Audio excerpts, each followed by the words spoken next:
Motivation is a mood, and you've been trying to build a life on a mood. And that's not an insult. It's the most common mistake running in the self-improvement space, and it's running hard because the entire industry profits from it. If motivation actually worked, if the podcast, the book, the retreat, the course, the vision board produce lasting change, you'd buy it once and then you would be done. But motivation fades. It always fades. It has a half-life of about 72 hours on a good day. And then you're back to the same patterns and to the same avoidance. The same gap between who you say you're becoming and how you're actually living on a Wednesday at 4 p.m. when nobody's watching and the feeling is completely gone and the couch is right there. The people who actually build the life, not the performance of a life, not the highlight reel of a life, the actual thing. They are not more motivated than you. They are not more talented, more disciplined by nature, more spiritually together. They have simply made a decision that the feeling is not the requirement, that they move whether the feeling shows up or not, that the identity that they are building is constructed one small, unglamorous, unremarkable act of follow through at a time. Not in the inspired moments, but in the ordinary ones, especially in the ordinary ones. And this is that episode. No bullshit, no highlight reel, just the truth about what actually builds a life and why your brain, especially if it's wired to run hot, to sprint and crash, to go all in and burn out, has been working against you in ways that you didn't fully understand until now. Welcome back to the Listen Bitch podcast. This is the rebellion season. Season 10. I'm in season 10, and I would say this is episode 7 of the new age of Brandon Lynette and the Brandon Show, otherwise known as Listen Bitch, okay? Yeah, 7 episodes in so far, and this is the one that I've been building towards since episode 1, because everything we've talked about this season already, every truth that, I'm helping you guys name, every wound that, we're going through together, that you're identifying, every pattern that is being called out, requires the episode to actually mean anything. Because insight without action is, well, I guess entertainment. And I'm not here to entertain you. I'm here to help you build something fucking real.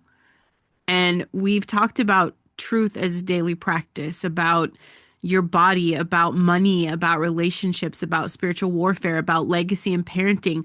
All of it points here to the daily, private, unsexy practice of doing what you said you'd do, whether you feel like it or not, for long enough that it stops being a decision and just starts being who you are. So this is the episode for the people who start strong and fade.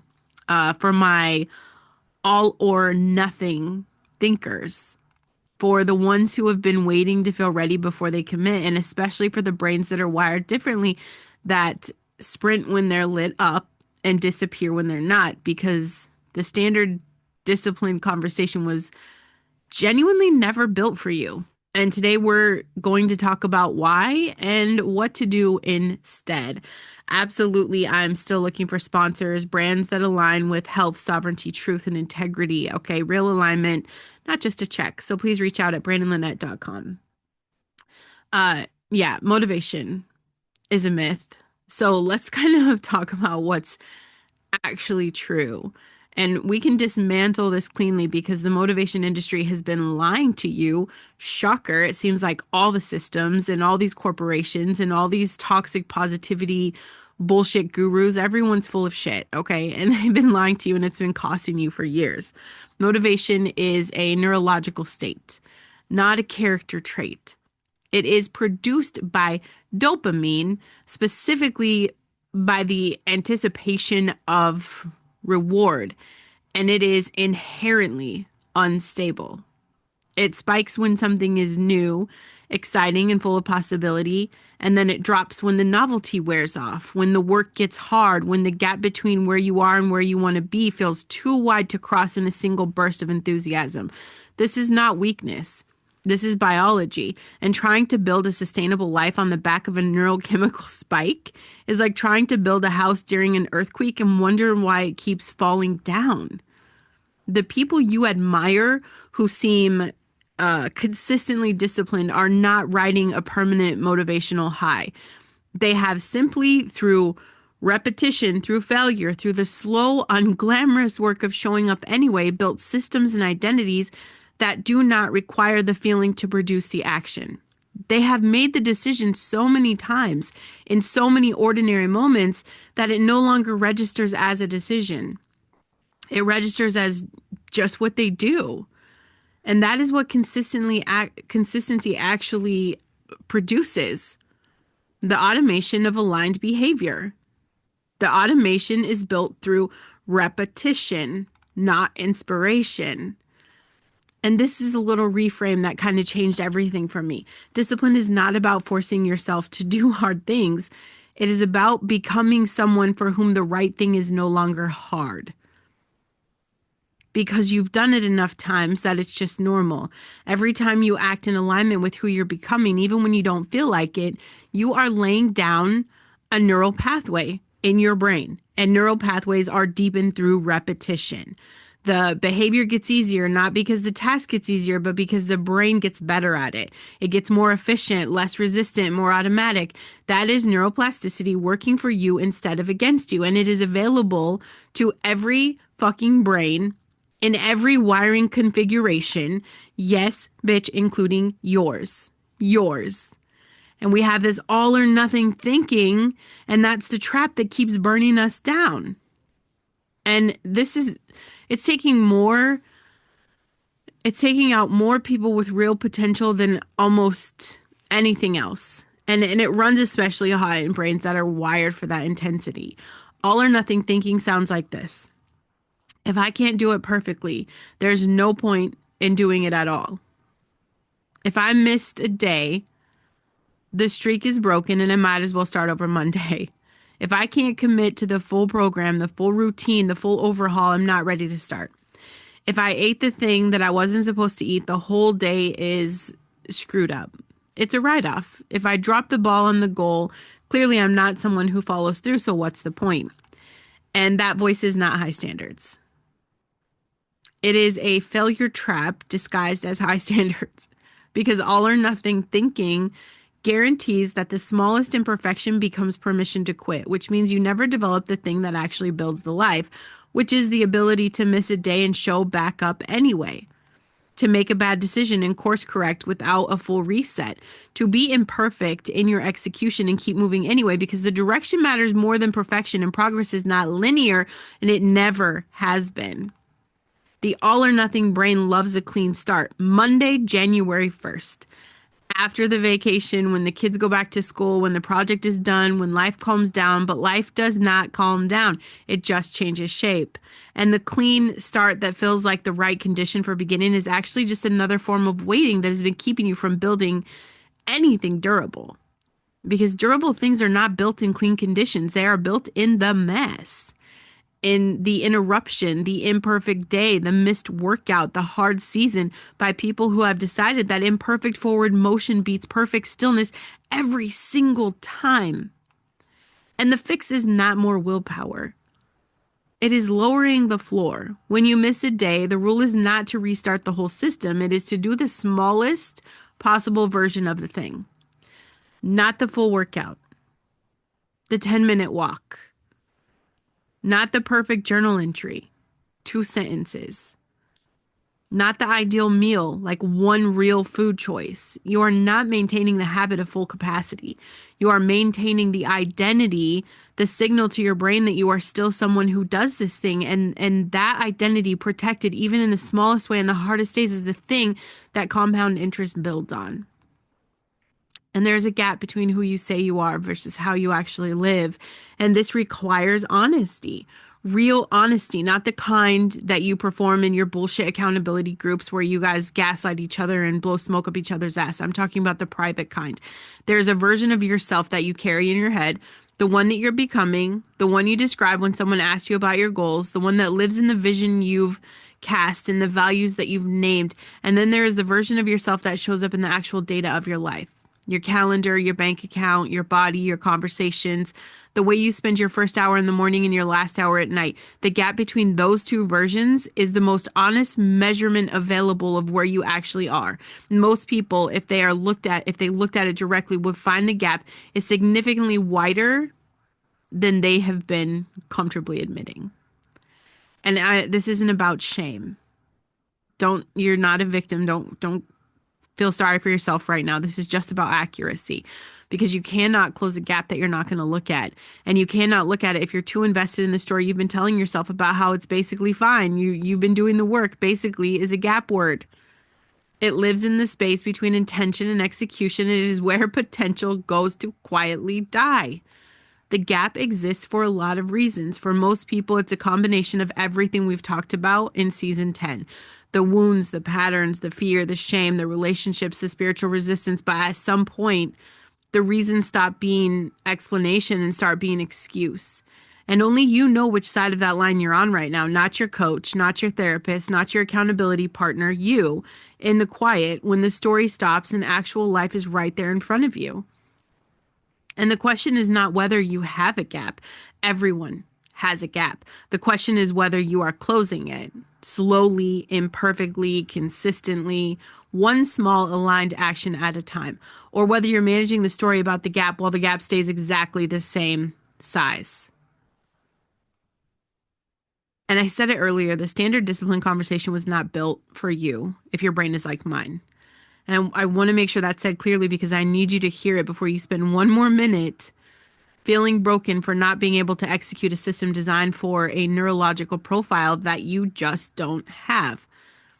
The conventional wisdom or discipline assumes a brain that produces consistent dopamine, maintains attention across tasks with, relatively low novelty, can execute routine behaviors without significant activation energy, and regulates transmission smoothly.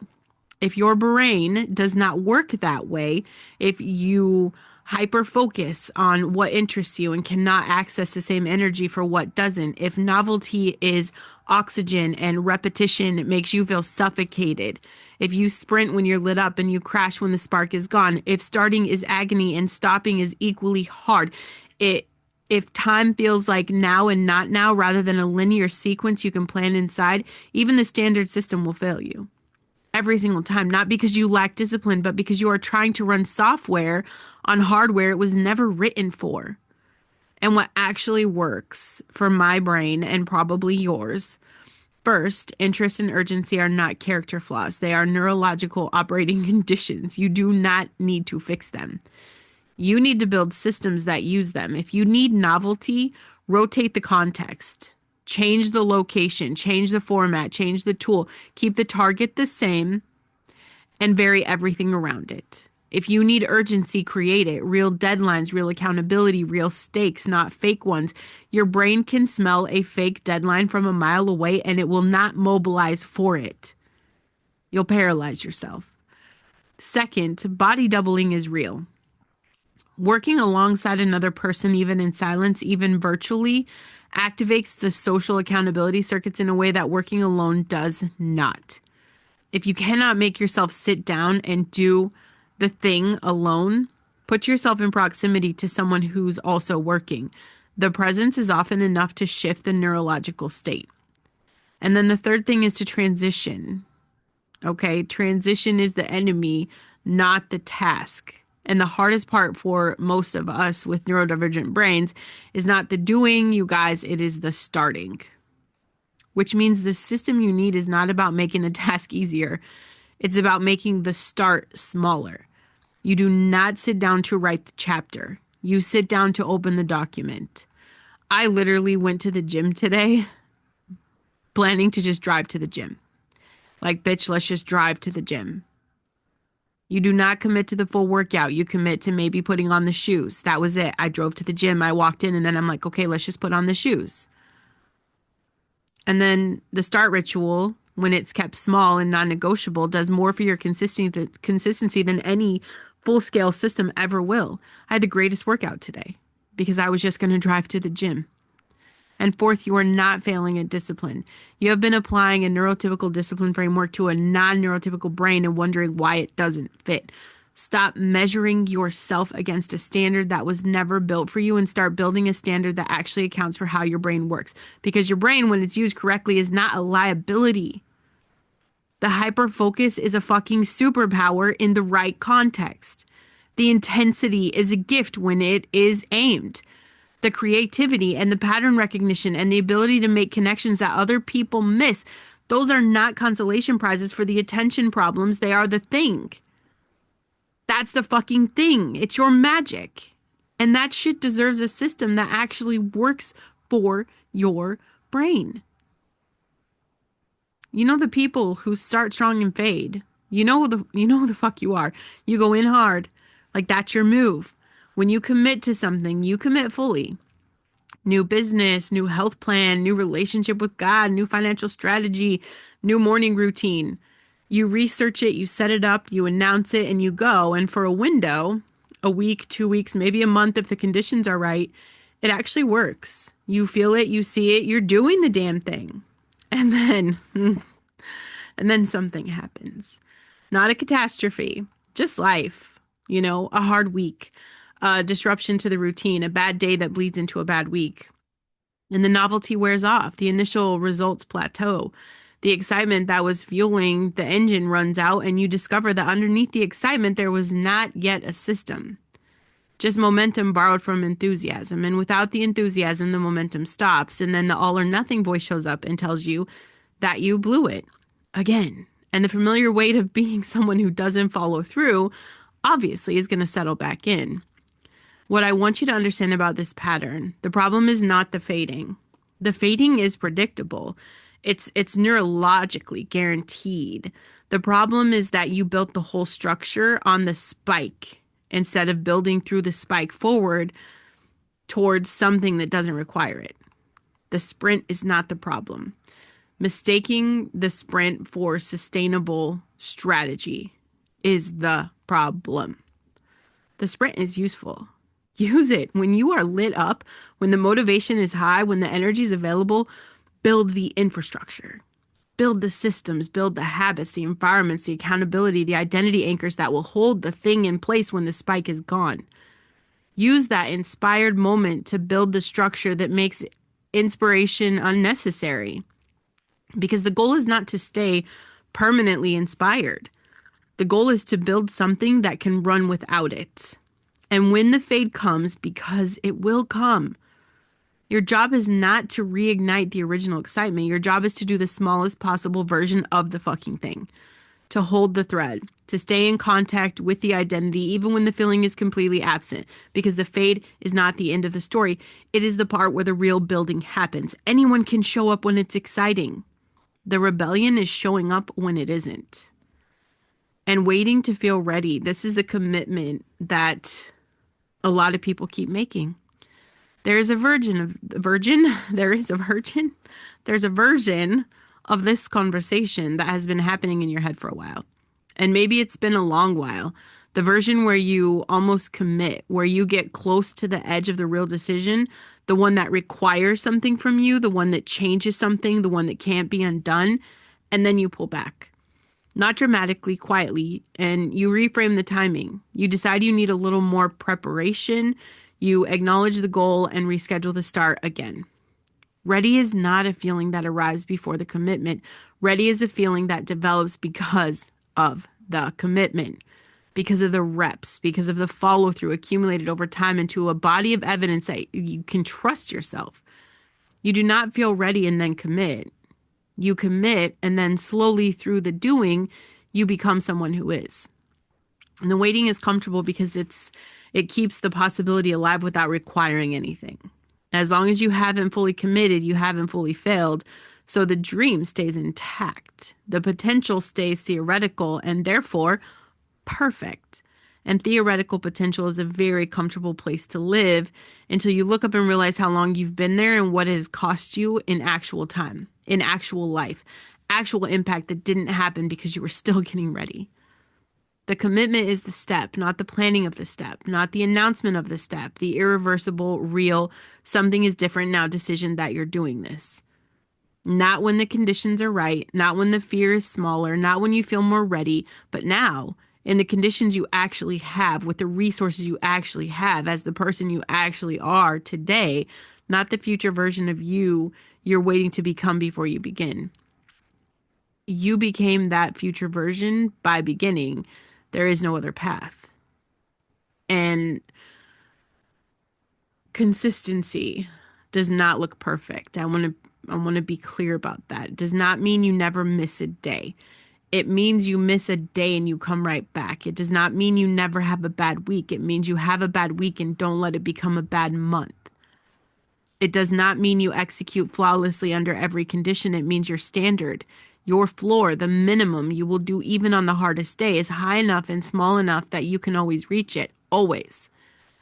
Even depleted, even overwhelmed, even when the motivation is completely absent and the resistance is at its absolute highest. That floor is what you build on, not the ceiling. The ceiling is aspirational. Hit it when you can, knock it out, celebrate it when you do, but the floor is the thing. The non-negotiable minimum that you protect like it matters, because it does. Because every day you hit it, even in the smallest way, you start sending the message to your brain. I am someone who does this.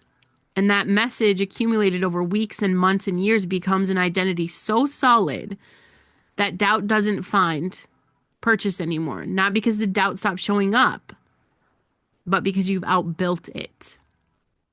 And this is how the dream life gets built. Not in inspired moments, but in the Tuesday afternoons, in the days that don't feel significant, in the small choices nobody sees and nobody applauds and nobody knows about except you and God. The private follow through, the quiet integrity, the unsexy daily practice of being someone who does what they say. That is the rebellion. That is the thing that compounds into a life worth living and a legacy worth leaving. So where do you actually start? I mean, first thing, you guys have to actually identify your floor. Not your goal, not your ideal, but your floor, okay? That's the minimum version of your most important daily practice that you can do on your worst day.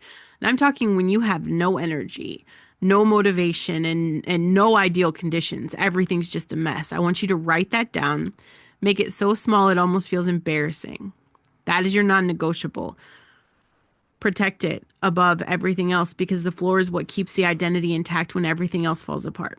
Second, you find your start ritual. The single small action that reliably transitions you into work. Not the work itself, the gateway to it. You know, the shoes, the document open, the first sentence, the timer set. Find the thing that reliably signals to your brain that it's time. And do that thing every single time before anything else. The ritual creates the state.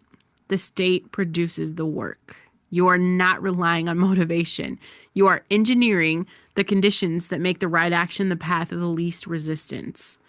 And then the third thing I'm going to say is you have to close the gap by 1 inch today.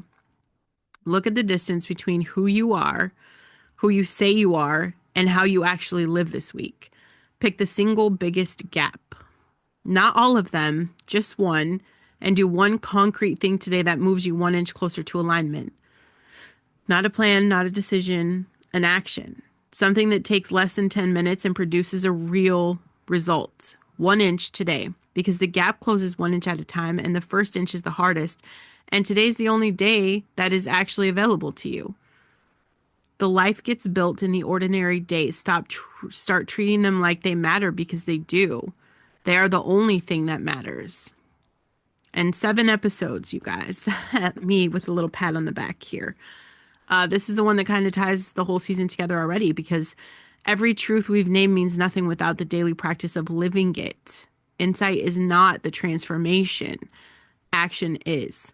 So if this episode cracks something open, if you recognize the all or nothing trap, if you felt the gap get named, if something finally clicked about why the standard discipline conversation has never worked for the way your brain runs, do not let that land without doing something with it today. 1 inch. Like the show, share the show, subscribe, leave a written review. 2 minutes, real impact. It's how the next person who needs this conversation finds it. And there is someone out there right now who's been starting and fading their whole life, and they need to hear that they're not broken. They just need a different system. Head to brandonlynette.com and get into everything happening this season. Subscribe to the YouTube channel. I appreciate you so much. You can watch a full video of all of the shows I do. Okay. The life you want is not on the other side of a better motivation strategy. It is on the other side of 1,000 ordinary, unsexy days where you showed up anyway. So start today, start small, start now. Rebellion season is just getting started.